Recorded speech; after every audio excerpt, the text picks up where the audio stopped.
channel.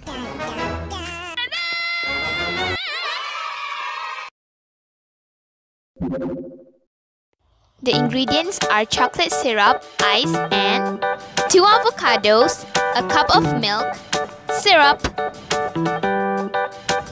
First, cut avocados. Take out the seed and scoop out the avocados out using a spoon. Put the avocados in the blender. Add a cup of milk. Add the syrup. And the ice. Blend it all together. Drizzle some chocolate syrup. And lastly, add the alpukat juice. That's it!